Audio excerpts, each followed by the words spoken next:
Honorable Professor Rosenberg, Madame et Messieurs, ladies and gentlemen, bonsoir and good evening. I was told that a typical Sciences Po speech or exposé, as you call it through Saint-Guillaume, should have two parts.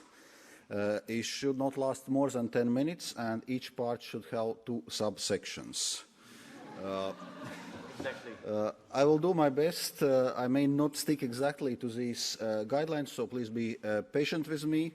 I was also told that a typical French dissertation should begin with a quotation.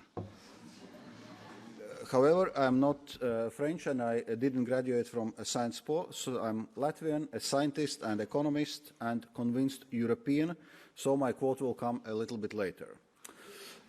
My aim, firstly, is to describe something of my own experience and how I came to know Europe, and secondly, to explain a little how I see Europe's role in the world now and in the future.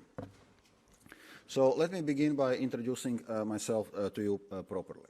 I was born in Riga and grew up behind the Iron Curtain.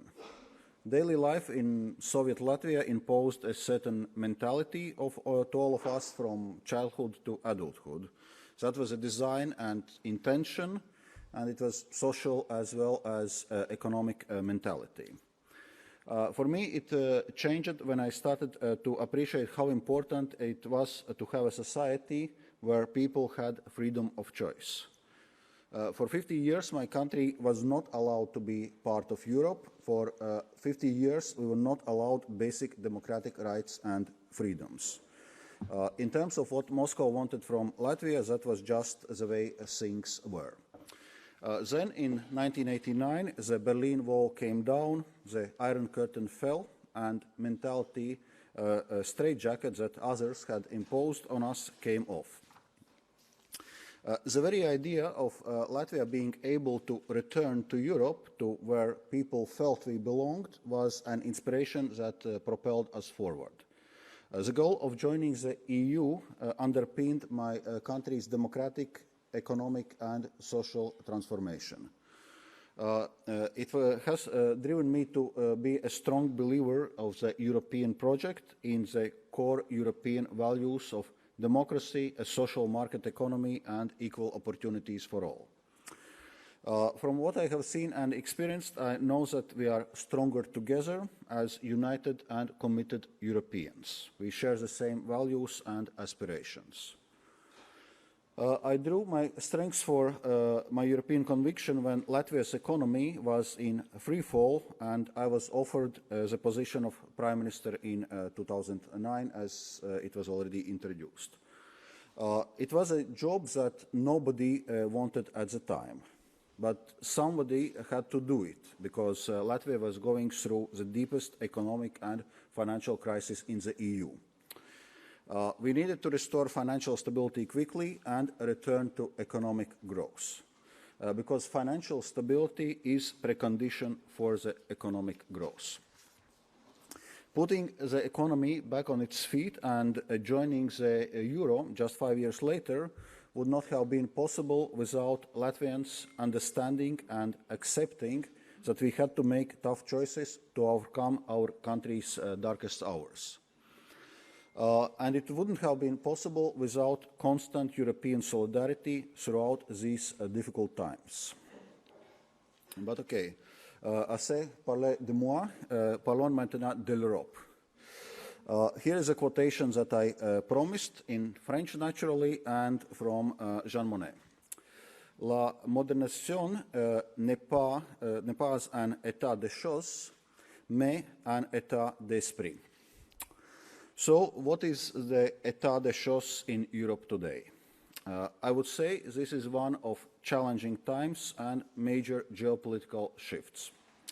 I'm not only talking about fight against climate change, the impact of new technologies, and how aging populations are transforming society and the workforce. These are major factors, of course, and that list is far from exhaustive.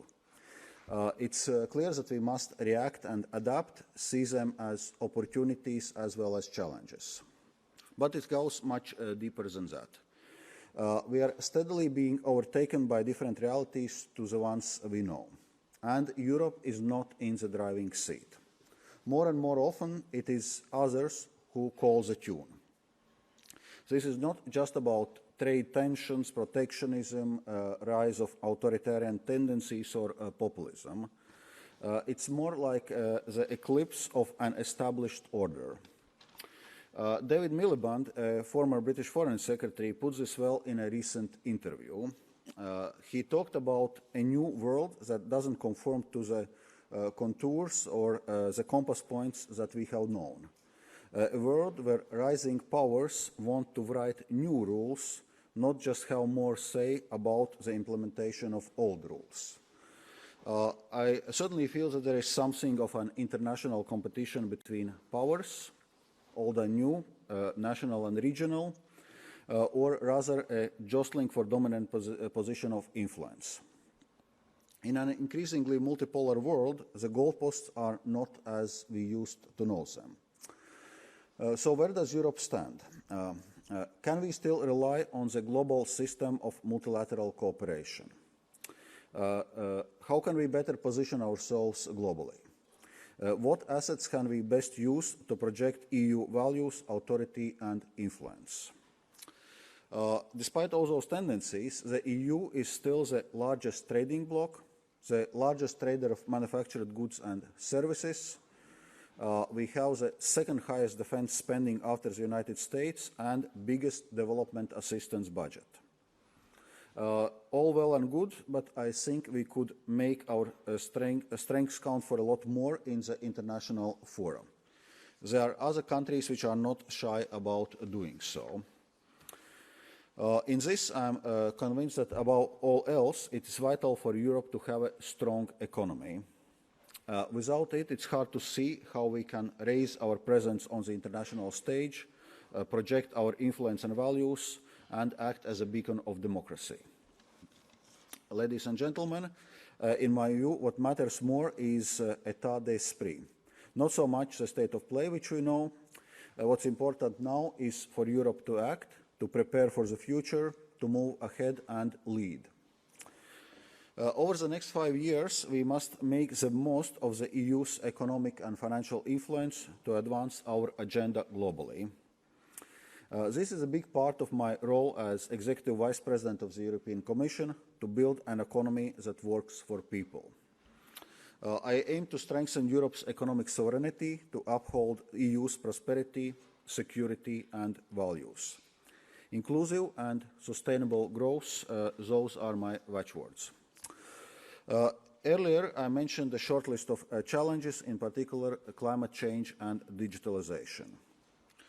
Both are mainstays of the Commission's work priorities as we prepare Europe for the transition to a sustainable and digital future.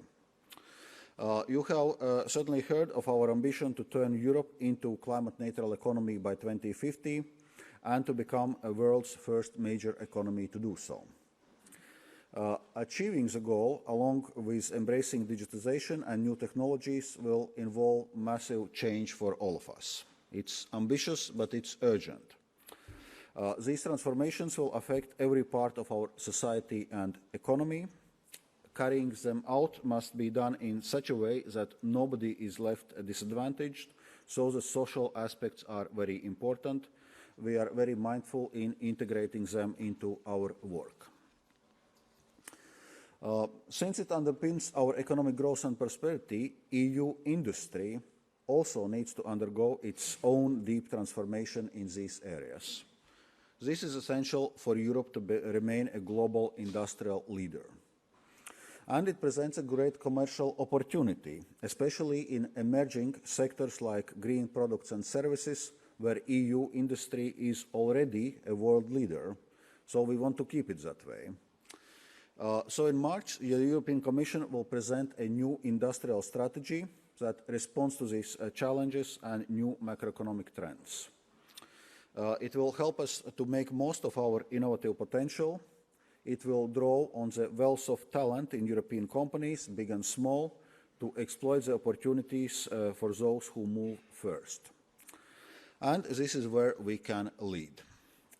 A strong, modern and vibrant economy goes hand in hand with a strong industrial policy that stimulates competitiveness and innovation. At the same time, we should not forget our most valuable asset, the single market. Its economic benefits are estimated at 8.5% of EU's GDP. Not only does the single market boost the overall economy, it has a huge impact on ordinary life in every EU country. Households and families are better off and enjoy higher living standards. It makes Europe one of the most attractive places to live and do business. As a major engine of investment and integration, it is a single market that allows us to lead, trade and compete globally. All this links into Europe's international standing. We need a strong competitive economy and industry and single market to protect European values and interests in the world. Ladies and gentlemen, if Europe is to be a strong political and economical force on the world stage, we also must have stronger and deeper economic and monetary union. This remains a top priority for several reasons: to project the EU's economic weight, to affirm its economic sovereignty, and to strengthen the international role of the euro.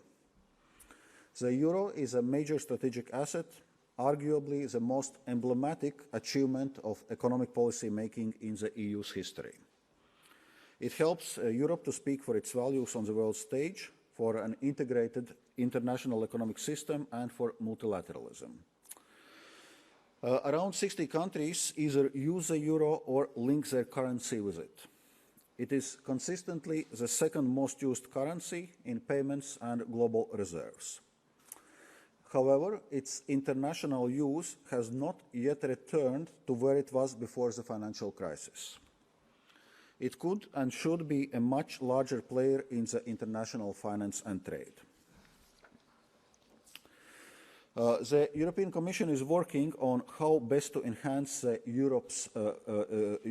euro's global status, and we will present our thoughts on this later this year. I know that my exposé has lasted for longer than the usual rules allow, and I also know that if this were my grand oral, the jury would have probably interrupted me by now.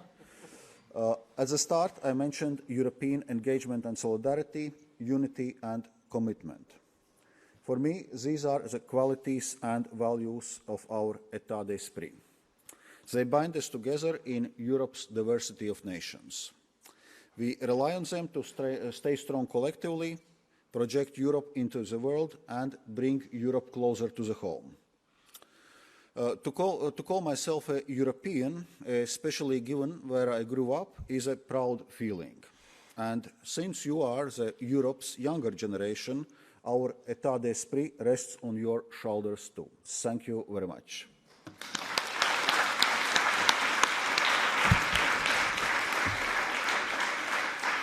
Thanks a lot, Mr. Dombrovskis. I'll let you consider if you prefer to stand or come with me as you want. So we have time, and thanks for that, for a long session of questions. So it's always difficult to start, but I see someone who wants to start, so we can go. Valdis Dombrovskis kungs. I will continue now in English. My name is Michails, and I'm a second-year master's degree student in international security. And I'd like to ask a question about one of the priorities of the European Commission, which is the completion of the banking union. Mr. Dombrovskis, in your speech in November, you said that the Commission is working now on a legislative proposal regarding the implementation of the final set of the Basel III reform package. This will be presented a bit later this year. And as I know, you have also launched a public consultation regarding the specific topics of Basel III. And my question is whether have you already summarized some of the results of this consultation? And if so, what are the key findings that you consider the most valuable for strengthening our banking union? Thank you. So now you have an idea of the level of the discussion. Indeed, this is a specialist question, I would say. So maybe just in a few words for those in the room who probably are not specialists of the banking union. Briefly, what is the banking union? This was one of the lessons we learned from the global and financial and economical crisis. We all remember that the crisis started as a financial crisis. So one of the lessons was that banks in the EU and also internationally need stricter rules, and we need internationally coordinated system of banking regulation, so the laws governing the banks and banking supervision. So Basel Committee is an international body which agrees on international rules, and since we are discussing Basel III, it's in a sense a third set of rules which we are currently about to implement. Banking union was EU's response to this issue, so we now have coordinated rules, what we call single rule book for banks within the banking union. And banking union, well, geographically, it's de facto Eurozone. So it's Eurozone countries which are part of the banking union. So we have single rule book, we have single supervision, and single supervision is done by the European Central Bank, single supervisory mechanism, and we have single resolution mechanism to deal with the countries which are in difficulty, if necessary. And basic idea is that we have changed the principle of bailout, as it was during the crisis, that banks were bailed out at the expense of taxpayers, to the principle of bail-in. Meaning that it's banks, shareholders and creditors which are first to pay for banking sector mistakes, not taxpayers, and taxpayers' money may come in at much later stages if needed on specific conditions. So that's a basic idea of the banking union. And indeed, one of the priorities of the new Commission is completion of the banking union. And banking union has, I mentioned, two pillars of supervision and resolution. There is one pillar which is missing, which is European Deposit Guarantee Scheme or European Deposit Insurance Scheme, which is to provide the same level of protection to depositors regardless in which bank in the banking union the money is deposited. One of the measures also to break so-called bank sovereign loop. We now have agreed internationally we have agreed the rules of finalizing the Basel III, so international rules, and currently we are working to implement them in the European Union. So to answer to the specific question, the public consultation is not finalized yet, so we still have not summarized the responses and feedbacks which we have received, but I think some points are already clear. When we were finalizing the Basel III, it was clear that the intention was that it should not lead to the overall substantial increases in capital requirements, so we need to assess what it means for Europe's banking sector, what are the capital increases, how they can be mitigated. Second, we are committed to faithfully implement all main elements of Basel III, but we expect other jurisdictions to do the same, especially main financial centers to do the same. And we need to see how to factor in certain European specificities, because banking sector in EU differs from banking sector in US. And that we need to preserve the possibility of the banking sector to finance the real economy, to finance European economy. That's, for example, one thing we have announced early on, that we will be preserving so-called SME supporting factor, so lower capital requirements to banks which are giving loans to the small and medium enterprises, because we rather prefer banks taking risks, giving loan to small and medium enterprises than, say, doing just pure speculations in financial markets. Thank you. Thanks a lot. Another question? Yes, Mr.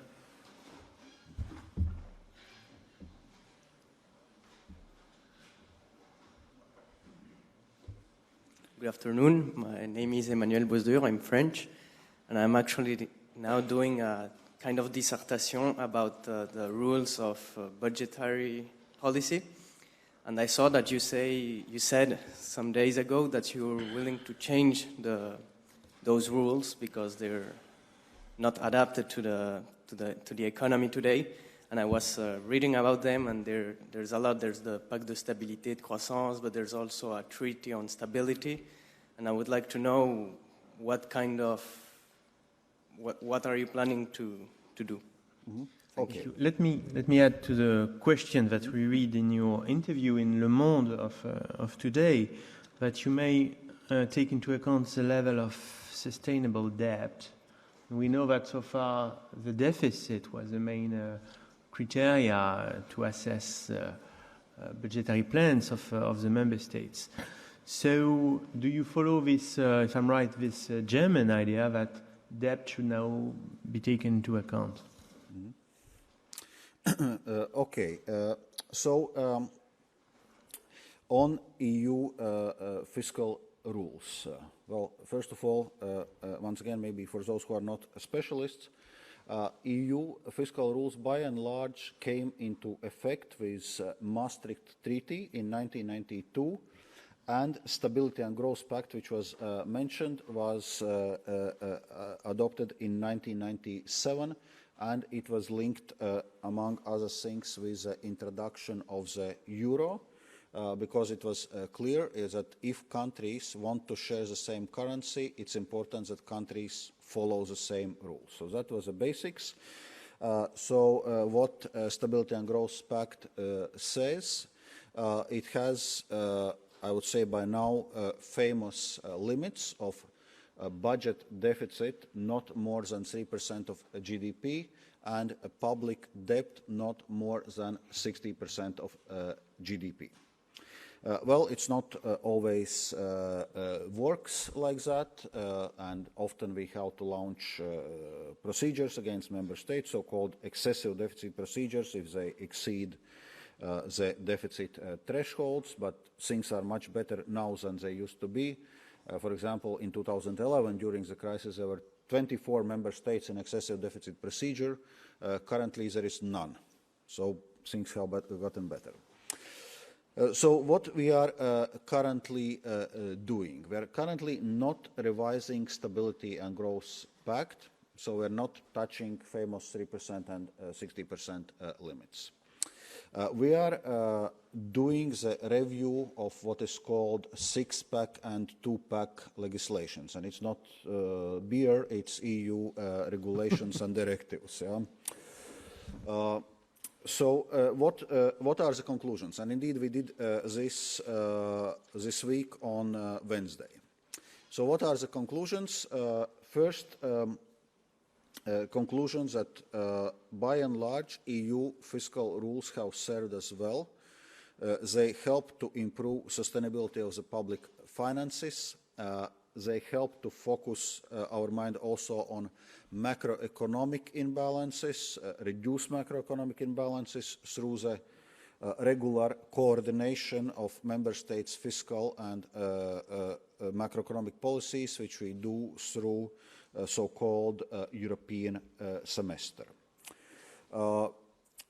But there are also certain shortcomings. So first conclusion is that rules have become too complex because they rely on indicators which cannot be directly observed, like output gaps and structural balances. It's all good economic theory, which basically reflects how a big budget deficit should be, taking into account economical cycle. But the problem is it's very few people understand those calculations, so it's not possible to explain to broader public how we are taking those decisions. It's volatile. If you look, for example, take any given year, some years back, and look what the output gaps calculations were saying then, and look what our current data says about the same year, often it's very different picture. So we were taking fiscal decisions based on data, where we now think data is different, and which means that fiscal decisions also should have been different. So that's a problematic point. Sorry to interrupt, but this is new discourse from the European Commission, what you say. This is a part of the new agenda. Well, it's part of the reflections already for a couple of years. Well, now it's concretely put on table in our communication, which we published on Wednesday, but we had discussions on this already before. Also, for example, European Fiscal Board published its report on fiscal rules in September last year, where they talk exactly about those things. So what is the idea? Idea is that on one hand, we want to simplify the rules and rely more on parameters like expenditure benchmark, and debt, or what European Fiscal Board calls debt anchor. So basically, that the level of public debt affects how fast expenditure can increase. That's the basic idea. And both expenditure and debt is something which governments can directly control. So it's more hands-on, it's easier to explain, it's less volatile as a data. So that's the main idea of simplification. Then there are, of course, discussions on how to take into account, for example, now the greening of the economy, digitization of economy, because it all requires massive investment. So we are looking at what is a scope there for facilitating investment in these areas. There was something what, once again, European Fiscal Board proposed, which was called limited golden rule, so allowing some exceptions for public expenditure. So we need now to assess it all, so we're not jumping at the conclusions now. We just launched a public consultation, so we want feedback from member states, we want feedback from different stakeholders, and then we intend to finalize this by middle of the year, and by end of the year, from European Commission, we plan to come with some proposals how we see the way forward with the fiscal rules. But what will be important, it will be important to build a consensus. Because this debate is a very divisive debate. And if we will be confronted in a situation just where some member states and some political parties and some stakeholders will be telling us too much austerity, and other member states and other parties and other stakeholders will be telling us not enough fiscal discipline, then we will not be getting anywhere. So that's why it's important also to shape a consensus, so that if we open fiscal rules, we can be halfway confident that we land them in better positions than we have now. Thanks a lot. I know that the OFCE, that Xavier Agbo is heading, has some ideas on the future rules, so they will send you their ideas. Very good. Looking forward. Other questions? Yes, madam.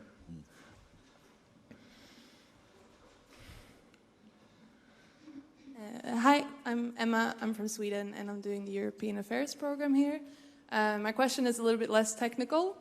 It's about priorities. You speak both, luckily, about how we're going to tackle climate change, which is, as we all aware, extremely urgent.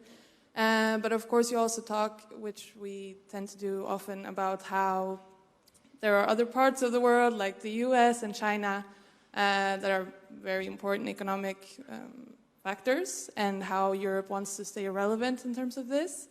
And so my question is basically, do you realistically think that staying on top economically and tackling climate change within the next 30 years are compatible?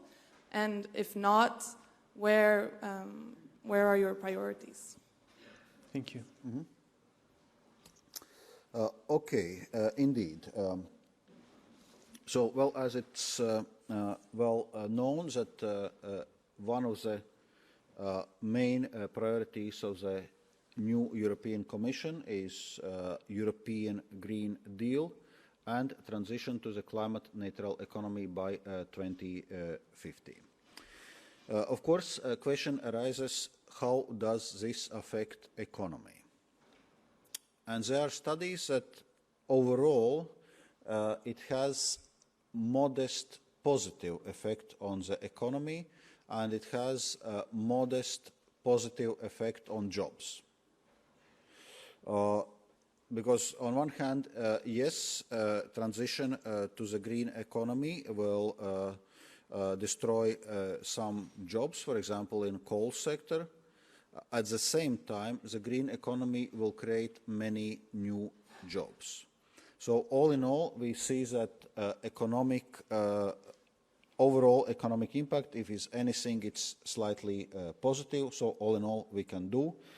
And we should not fall in this narrative which sometimes hears that being green will destroy the economy and it all end somehow very badly.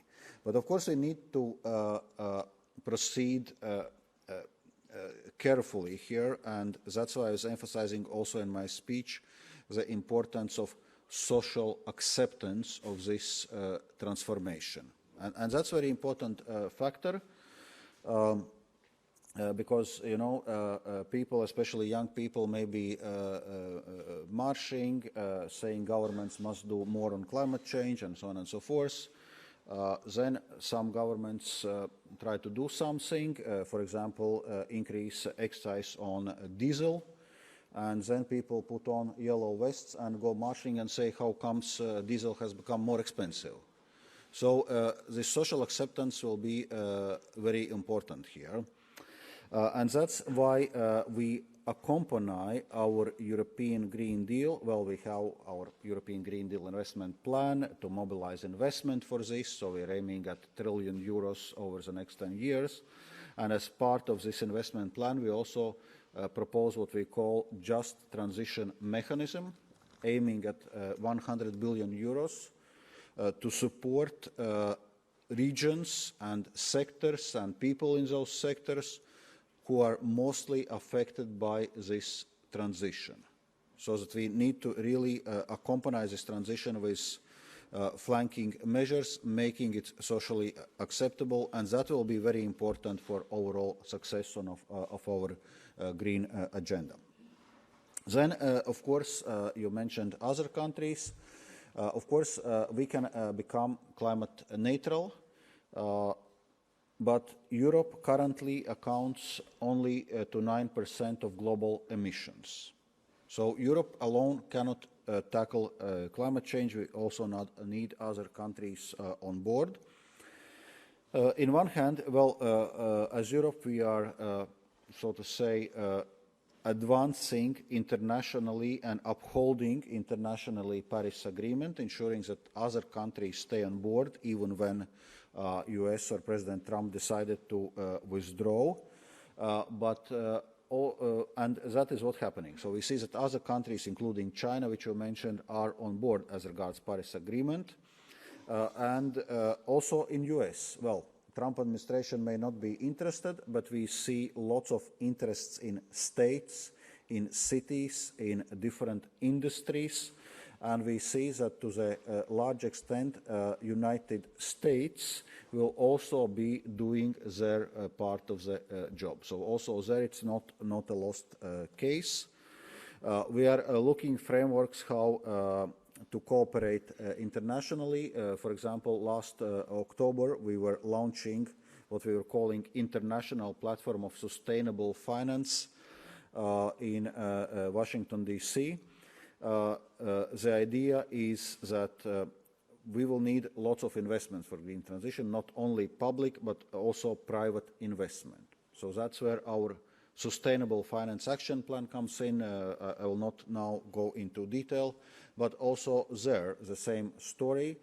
We can steer, so to say, financial markets in Europe towards green and sustainable financing, but we need to do it internationally. So we launched this international platform to coordinate our approach internationally, to ensure that to the extent possible also international financial markets are having uniform rules which steer them towards those green and sustainable goals. I have a follow-up question on the multi-annual financial framework that is under discussions now.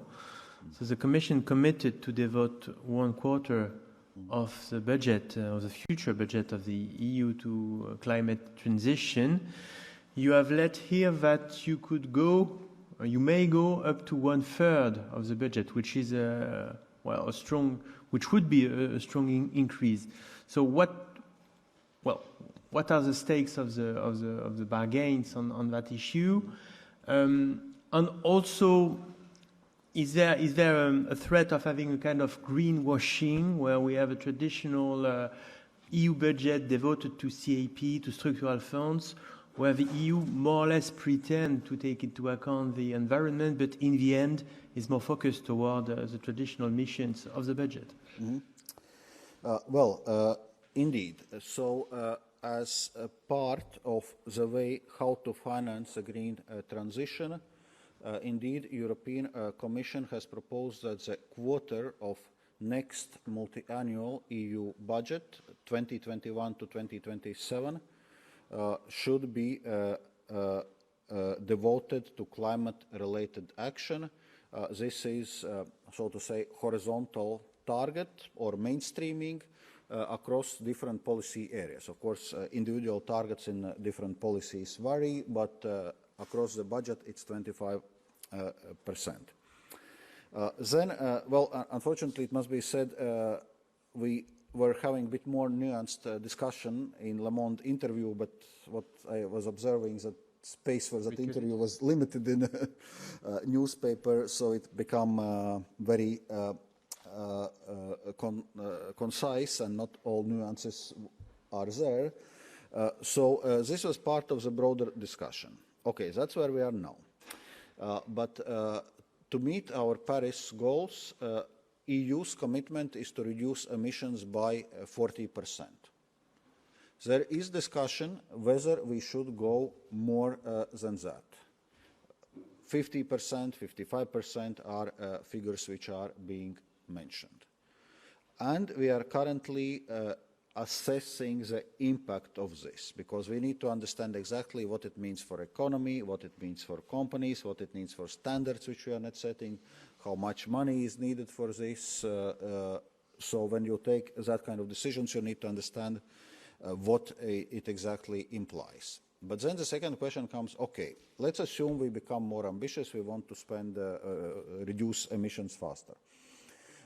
It's fair to assume that this will require more investment. Where will get this more investment? Multi-annual financial framework 2021-2027 is going to be agreed. Maybe, if we are lucky, even this month, but in any case, by the end of the year, it has to be agreed, because next year, the next period is starting.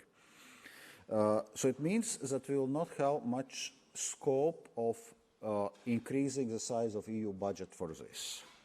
So pretty much, if you want European budget to contribute to this increase emission reduction goals, the only thing you can do, you can increase this mainstreaming, climate mainstreaming target. So that's what I was trying to explain in this interview. So those figures there I was giving as examples just to describe the idea, but it's not decided at current stage, because we are still doing impact assessment of what exactly higher emission reduction targets would mean. Then on greenwashing. First of all, it will go through all the policies, including traditional policies of common agricultural policy or cohesion policy. But that's not greenwashing. Actually, we need greening of common agricultural policy because this is also a serious factor of greenhouse emissions. And as regards cohesion policy is about investment. It's basically supporting less economically developed countries and regions to catch up and to support investment in those countries and regions. And obviously you can attach a condition that at least 25% have to be green investment which are aimed at fulfilling those countries and regions' emission reduction targets. Thank you. Another question. Yes, madam. Hello. Well, first of all, thank you for your input. I had a question because we were talking about climate change in very economic terms, and I wanted to know what was your take on the creation of a social Europe, because we know that climate justice cannot go without social justice, and you haven't talked about social justice at all. So I wanted to know what's your take on the creation of a social Europe, the improvement of social standards in Europe, which is absolutely not the case today. Thank you. Okay. Well, actually, we were discussing it already, that when we are doing the green transformation, we need to do it in a socially acceptable way. So that's, that part is clear. But of course, social issues are not always directly linked with our Green Deal agenda and predate very much the Green Deal agenda. So as regards social Europe, actually Europe is having quite ambitious agenda in this area. In 2017, we agreed European Pillar of Social Rights, so 20 principles for social Europe which need to be implemented. And when new Commission came into office late last year, one of the priorities of the new Commission is also implementation of European Pillar of Social Rights. So that's, in any case, is going to be important part of our agenda. So first, we see a strong link between economic and social policies, in a sense seeing them as two parts of the same coin. Second, we are making a number of concrete measures in a social area. I will give you some illustrations. Well, before going into some concrete legislative proposals and so, first we have taken social issues much more on board in our European semester or way we coordinate fiscal and macroeconomic policies. Among other things, we give countries recommendations in different policy areas, and around a third of those recommendations concern social or employment issues. So we had been emphasizing very much the need not only for economic growth, but for inclusive economic growth, reducing poverty and income inequality. And that's very much reflected in our advice, which we are giving also to member states. Already during the crisis, we came with initiatives like Youth Employment Initiative, Youth Guarantee, to provide young people which are unemployed or so-called needs, neither in education, employment or training, one of the three avenues, education, employment or training. We are now making this more permanent feature, so we want to extend this youth guarantee. We are coming with a new initiative on child guarantee, initiative on improvement of conditions for so-called platform workers, because that's part of our agenda of Europe fit for digital age. Well, digitalization brings many challenges, but one of the challenges is that labor and employment conditions are changing. And this platform economy, unfortunately, tends to produce jobs which are socially less protected than traditional jobs. So we are working to changes, basically applying the principle that regardless of your employment contract, people should be contributing to social insurance system and correspondingly receiving benefits from social insurance system.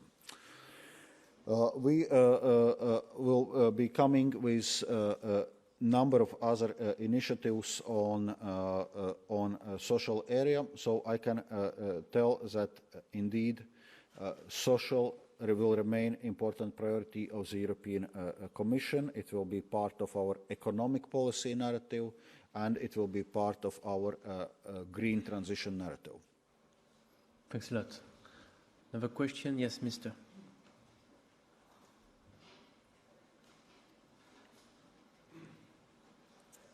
Good evening. My name is Valdis Dombrovskis and I'm Polish. Therefore, I'd like to ask you a question, actually, in the name of Eastern Europe, that both me and you represent, and it's about the climate policy. So, the Eastern Europe, and Poland especially, is heavily reliant on coal, and that is why my country, as the only country, I think, opposed the climate goals of the EU for the future. So I'd like to ask you, how are we as a Europe going to tackle this problem? Because it's not our fault that we're reliant on coal. It's not our fault that we are left under the Soviet influence, and that's why our economies look like this. And we still want to be competitive and to have as good wealth as France, Germany, Spain, that right now look at us as if we are the one poisoning the whole Europe. So how to do it so that our part of Europe is not going to be left alone again? Because neither me, neither you, I can imagine, want Eastern Europe to be left alone again as in the past. Thank you. Mm-hmm. Thank you. Okay, thank you for this question. Indeed, when we discuss transition to the climate neutrality, all EU member states except Poland has signed up. I would probably add a nuance. Poland is not opposed to this. It has not signed up yet. That was clearly also in a leader's statement, and we are now in close contact with Polish authorities, with Prime Minister Morawiecki, and working on this.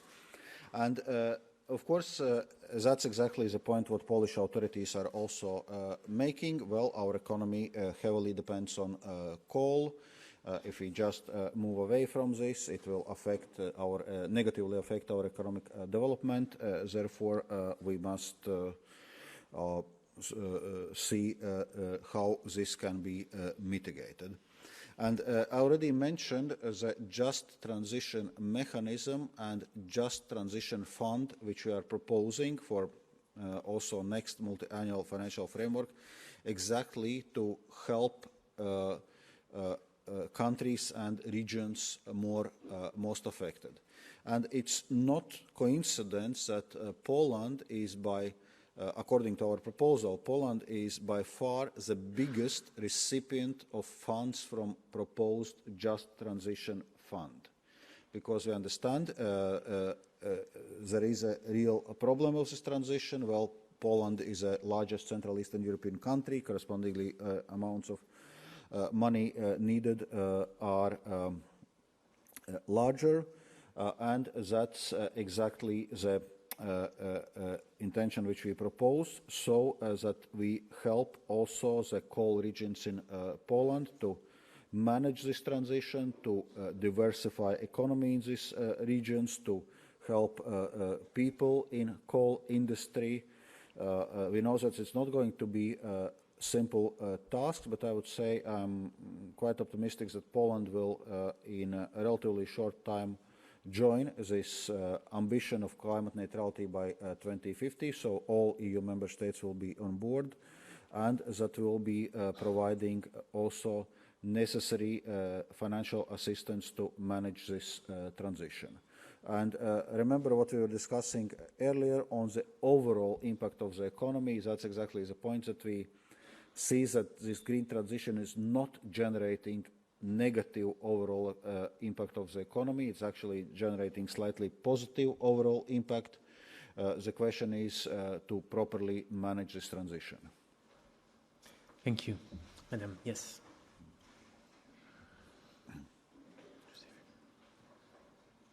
Hello, and thank you for coming and presenting some quite challenging objectives that the Commission has set for the following years. I'm apologizing in advance because my question is also on climate change. So the strategy that ought to be achieved until 2050, correct me if I'm wrong, but it will necessitate the active participation and collaboration of all national governments.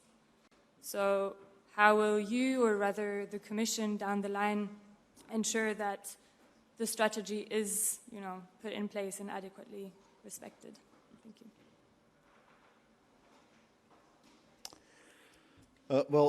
Indeed, if European Union wants to achieve something, it requires cooperation of national governments of EU member states. We just discussed a moment ago that 26 out of 27 EU member states have signed up to this ambition, and that we expect also Poland to sign up to this relatively soon. So it's fair to assume that all EU member states will be on board as regards this transition. Well, currently it's a political commitment. And what we intend to propose as part of European Green Deal is so-called climate law, to turn this political commitment into, legally binding requirement. It's similar like we have with the Paris emission reduction goals. And then we will need to work on emission reductions, goals by countries, goals by sectors, energy efficiency, renewable energies, different sectors of economy. So in a sense, following the same approach which we had already in reaching our Paris emission reduction targets. I have light or non-technical question for you about the atmosphere in the Commission. You've been a commissioner under Juncker. Now you are a commissioner with Madame von der Leyen. As the things changed, with the new leadership, do you have debates between within the college? Do you have votes? 15 years ago, before Barroso, the College of Commissioners used to vote, which has been suppressed little by little. Also, we know that you are the executive VP from the EPP. So, is it something you take into account in your job? Do you have some kinds of consultation with the EPP? And please answer us without what we call in French the wooden language, la langue de bois. If you can. I'll try. Okay, so atmosphere in European Commission. Well, yes, I mean, atmosphere in every European Commission is different, at least the two ones which I have seen so far. Not only because of President, but also because actually majority of the colleagues, majority of the commissioners also have changed in the European Commission, so we have new people. Of course, it has new dynamics. In terms of votes, indeed, during the Juncker Commission, there was not a single vote in a college. During von der Leyen Commission, there hasn't been a single vote in a college, but Commission is just in the first months of its work, so it remains to be seen whether it will stay this way, which means that indeed lots of discussions and differences of views different positions need to be ironed out in a preparation process ahead of the college. The very fact that there are no votes in a college doesn't mean that there are no debates. Those debates are taking place. Well, there are debates in a college, but those debates which potentially could lead to the votes are taking place in the preparation of the college, and those differences are ironed out in this preparation process. Then, what does it mean being Executive Vice President from the European People's Party? Well, that's a new structure now. In a sense, this concept of vice presidents having a coordinating role was introduced by President Juncker, in a sense that each vice president is coordinating certain policy area and work of certain commissioners. That's the basic idea. Now, what's the difference of between executive vice president and vice president? There are two main differences. One is that executive vice presidents are also directly responsible for certain policy area, or directly how one Directorate General in the European Commission under Executive Vice President's responsibility. What difference it makes, among other things, in European Commission it shows that having direct access, so to say, to Directorate General helps, in a sense, improve the work efficiency. In a sense, it's for commissioner or for executive vice president, it's a resource which you can use, which you can work, which makes you, if you want, stronger within the European Commission and in preparation of decision making.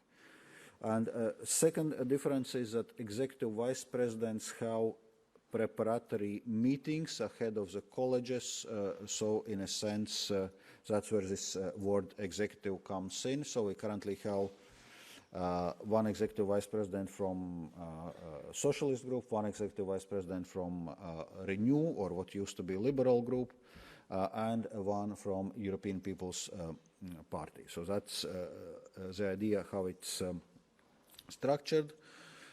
Do we coordinate in European People's Party? Yes, that's the idea, that all political parties do it. Socialists also do it. Renew also does it.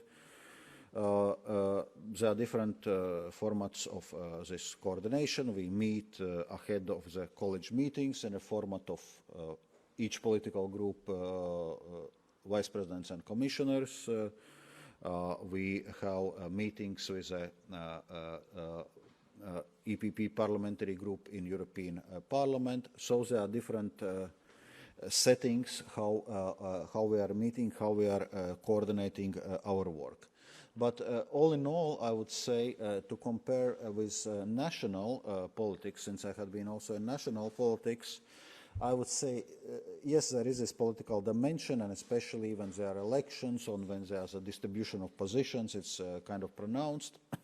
But in daily work, it's actually more about policy than about politics. And that's the part of the work actually I like, that you can more concentrate on policy issues and you don't need to do some kind of political power games all the time. So this political element is present, but it's not dominant. And in any case, if we want to get anything done, we need pro-European groups in European Parliament to cooperate and to ensure that there is a majority. Thanks a lot, Mr. Yes. Thanks for your time, Mr. Commissioner. My question is, at the current stage and specifically with the current competition rules, do you think that the EU actually has the capacity to lead in the digital economy and the technological fields, or are we condemned to stay behind USA and China?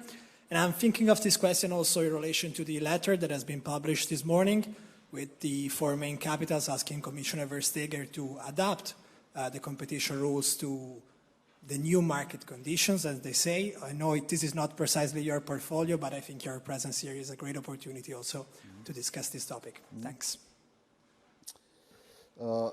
Yeah. So on this part of Europe fit for digital age, indeed, it's not exactly my area of responsibility. It's responsibility of Executive Vice President Vestager, but just a couple of points. So one thing which we are assessing, so what is the reason why we are not having big tech or GAFAs or global digital leaders in Europe? And one issue which we have identified is that we are not having, lack of talent or lack of innovation, and we are not even so much behind in financing. But the point is that, so in terms of startup landscape, actually we have landscape which is comparable with US. Then what happens is companies later is that many companies go to scale up outside the European Union. They go to United States or they go to Asia. And the reason is that they are not able to use the full potential of EU single market. So on one hand we have single market, but if digital companies want to scale up, they are still facing too much cross-border barriers within the EU. And then if you need to, deal with 27 different sets of rules and requirements, companies prefer to go to the places where they are confronted with one set of rules and requirements and scale up there. And that's the issue, and that's the issue we are trying to deal with in a framework of what we call digital single market. So that's to remove those cross-border barriers in a single market and to allow companies to scale up in Europe and then compete globally. In my area of responsibility, I was doing the same work in the area of financial technologies or fintech or digital finance, where we're using exactly the same approach. For example, we recently adopted legislation allowing crowdfunding platforms to operate across the EU based on a single license or based on a single authorization. And we now are preparing our new digital finance action plan following the same approach, basically. Where competition rules come in and state aid rules, indeed, it's announced that we'll be assessing competition rules or state aid rules as part of European Green Deal. Also, for example, public procurement rules and so on. But there, it's not going to be overly easy, and there are not going to be easy answers. Because we will need to balance two things. On one hand, we want European champions. We are currently preparing EU's industrial strategy to see how we can advance, for example, strategic value chains and so on and so forth. That's all, of course, very good. And basically the idea is that we need those large European companies which are able to compete globally with US companies, with Chinese companies. But then the point is, do we want to create monopolies or oligopolies within the EU?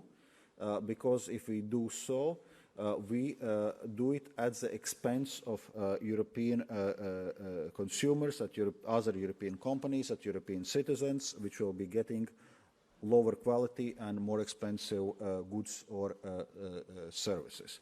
Because that's the original reason why we have those competition laws within the European Union, that we want to have a level playing field, we want to have competition in the EU so that consumers can get best value for their money. So we don't want to scrap competition to build European monopolies. So that's one contradiction we need to face, and as regards state aid rules, it's the same thing. On one hand, yes, we are confronted, for example, with practices with China providing state aid to their companies, and then they come to in our internal market and compete, among other things, with this help of state aid. And we'll need to deal with this. This is a real issue. But the question is, do we want now to replace it? We start allowing state aid within EU single market, because then we distort competition once again. Basically, then countries which are able or willing to pay more to their companies, which are paying their companies to push out companies from other EU member states with the help of their taxpayers' money. This is not a level playing field within the single market. So this is two tendencies which we'll need to balance. We want large European companies ready to compete with the large American and Chinese companies, but we also want a level playing field and competition within the EU for our own good. Thank you. So we know you had a long day today. Yes, You've indeed. seen the Prime Minister and the Minister of Economy. So we are going to take, if you agree, one last question before giving you back your freedom. So, yes, Mr. with the white pullover. Yeah. It will be the last one, so try to do a good one.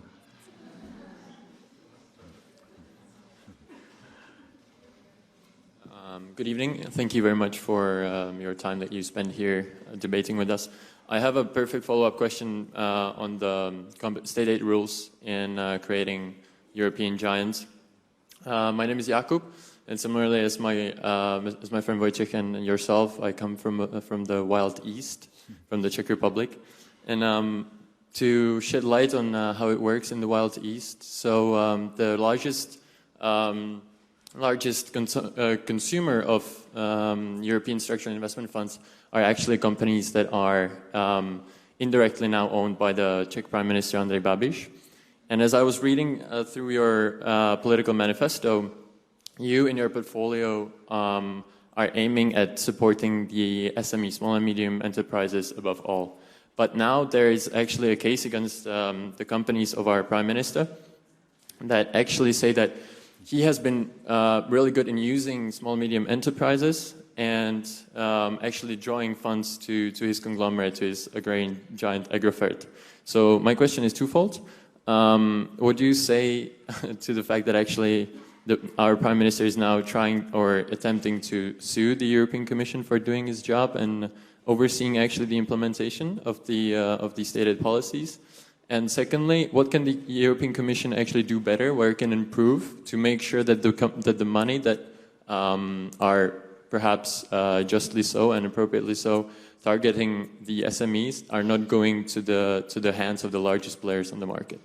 Thank you. Thanks a lot. Okay, so on the first part of the question, well, we are aware of this situation, and as you know, there is an audit of the use of EU funds ongoing, so I cannot comment now, on ongoing proceedings in more detail, but well, that's part of the Commission's job. On one hand, to protect European taxpayers' money, that it's properly spent, that there is not misallocation of EU resources, and that state aid and competition rules are being upheld. So from that point of view, that's also not unprecedented that European Commission gets sued for those decisions, and this is also part of our job to be able to defend our decisions in the European Court of Justice. So that's the way it works. In terms of how we can ensure that EU funds dedicated to SMEs go to SMEs, or more general, I would say that there is a very, well, I would even say heavy oversight machinery of the use of EU funding. On one hand, there is European Commission, respective directorates general, in this case Regio, which are monitoring closely how the money is being spent. There is European Court of Auditors evaluating the use of European funds. There is a budgetary control committee in the European Parliament evaluating the use of European funds. And for those funds under so-called shared management, like EU structural and cohesion funds, there are requirements from member states on the audit systems in the member states themselves before they can make use of the funds. So I would say this machinery is there. The overall share of potential misallocation on, or how it's called, errors in the use of EU funding is substantially going down. So, and when there are some cases of misallocation, well, then this audit machinery is doing its job, exactly what is happening currently in Czech Republic. Well, not always it's happening without controversy or court cases. Well, thanks a lot, Mr. Dombrovskis, in the name of Sciences Po and of the students for this speech and for giving us your precious time, and see you in the future. Thank you.